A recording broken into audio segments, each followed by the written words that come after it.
বিসমিল্লাহির রহমানির রহিম।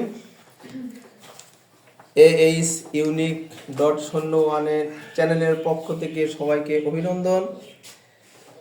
আমি আজকে আমার ছোট্ট শিক্ষার্থী বন্ধু তাসলিমার সাথে অঙ্ক শুরু করব। তাসলিমা এদিকে গাও, বলো তুমি কেমন আছো? বলো। হ্যাঁ ভালো, আলহামদুলিল্লাহ। আচ্ছা তাসলিমা আজকে আমাদের ষষ্ঠ শ্রেণীর শিক্ষার্থী বন্ধু, তাই না? আচ্ছা তাসলিমা আমাদের আজকে শিখাবে, কি শিখাবা? শিখাবে হচ্ছে 65 পেজের 7 নম্বর অঙ্কটা শিখাবে, তাই না? 7-এর কোনটা শিখাবা? খ। 7-এর কোনটা শিখাবা? খ। আচ্ছা ভেরি গুড তাসলিমা, 7-এর খ নম্বর অঙ্কটা তুমি শুরু করো। তোমার থেকে আমরা শিখবো। হ্যাঁ তাসলিমা সুন্দর করে একটু বড় করে লিখবে। হ্যাঁ 7-এর খ।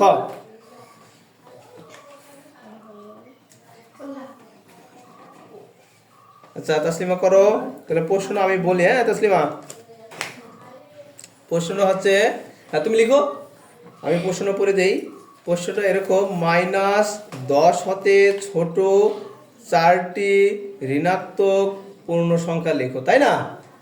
আচ্ছা আর তুমি এবার সুন্দরভাবে অঙ্কটা করো, আর তোমরা দেখো কিভাবে ও করতেছে।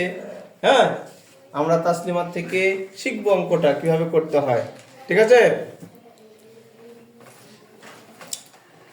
ওকে তাহলে তাসলিমা লিখেছি কি,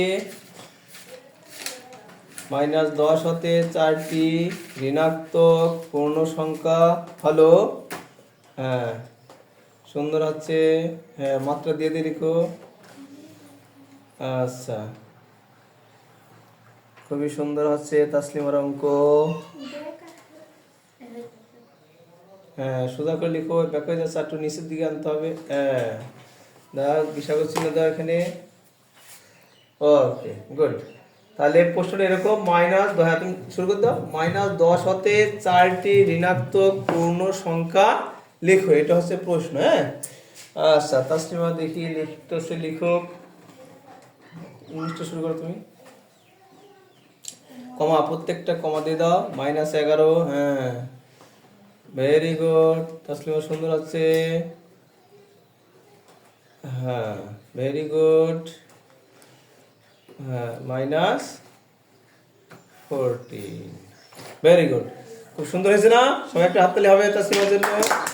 এবার আমি তাসলিমাকে প্রশ্ন করি। হ্যাঁ তাসলিমা বলো তো, তাহলে আমরা ঋণাত্মক পূর্ণ সংখ্যা হচ্ছে যেগুলো কি মাইনাস, যেগুলো কি মাইনাস দিয়ে এবং পূর্ণ সংখ্যা হবে, কোনো দশমিক আসবে না, তাই না?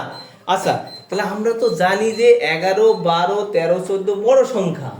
তাহলে এখানে বলছে 4টে ঋণাত্মক কি, এত হাতে 4টে ঋণাত্মক পূর্ণ সংখ্যা কি কি সেটা বড় না ছোট উল্লেখ করে নিয়েছে। এত হাতে ছোট, দেখো -10 হতে ছোট, এই যে লেখো ছোট। হ্যাঁ ছোটটা মিস্টেক হয়ে গেছে, হ্যাঁ ছোট, তাই না? আচ্ছা তাহলে আমরা জানি কি, জানি যে 11, 12, 13, 14 বড় সংখ্যা। তাহলে ছোট বলছে, তা তুমি 11, 12, 13, 14 লিখলে কেন? হ্যাঁ ওই যে না, ঋণাত্মক বলছে, তাহলে ঋণাত্মক পূর্ণ সংখ্যা চেয়েছে, তাহলে সেগুলো যদি মাইনাস থাকে বড় সংখ্যাগুলো হয়ে যাবে কি সংখ্যা? ছোট সংখ্যা। ভালো করে খেয়াল করো, বড় সংখ্যা হবে কি সংখ্যা?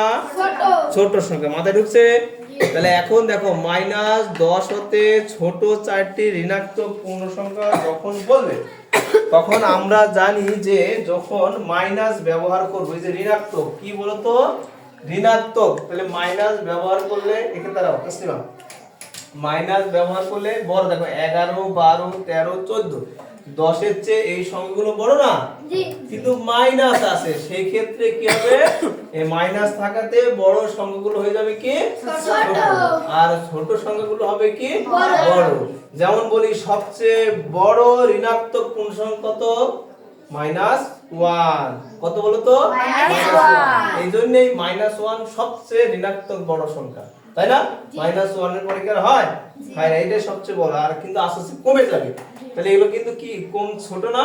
-11, -12, মাইনাস কি -14 হচ্ছে, -11 হচ্ছেও ছোট, -11 কিন্তু বড়, বুঝে গেল? এগুলো কিন্তু হচ্ছে। হ্যাঁ তাহলে এখন খুব সুন্দর হয়েছে তাসলিমা, এই অঙ্কটা খুব সুন্দর হয়ে পারছে।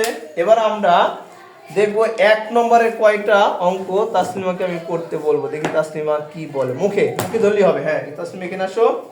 তাসলিমা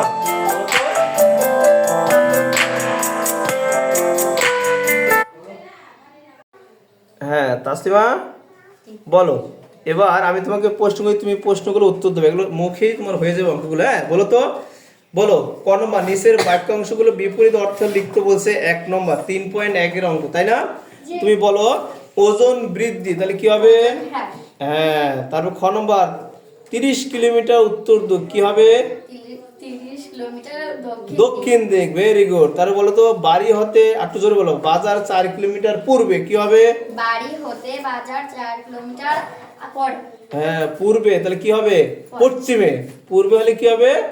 পশ্চিমে। বুঝা গেল? আচ্ছা ঘ নম্বর বলো 700 টাকা ক্ষতি, তাহলে এখানে কি হবে? 700 টাকা লাভ। হ্যাঁ ভেরি গুড, 700 টাকা লাভ, খুব সুন্দর হয়েছে। তারপর বলো সমুদ্র পৃষ্ঠ থেকে 100 মিটার উপরে কি হবে? পৃষ্ঠ থেকে 100 মিটার নিচে। হ্যাঁ ভেরি গুড। দেখেছো তাসলিমা খুব সুন্দর পারছে। একটা করে দিলে হবে তাসলিমার জন্য। দেখো তাসলিমা কেমনে হাসে, দেখেছো মিট মিট করে। হ্যাঁ থ্যাংক ইউ তাসলিমা, অসংখ্য ধন্যবাদ। একটা হাই দাও। ওকে।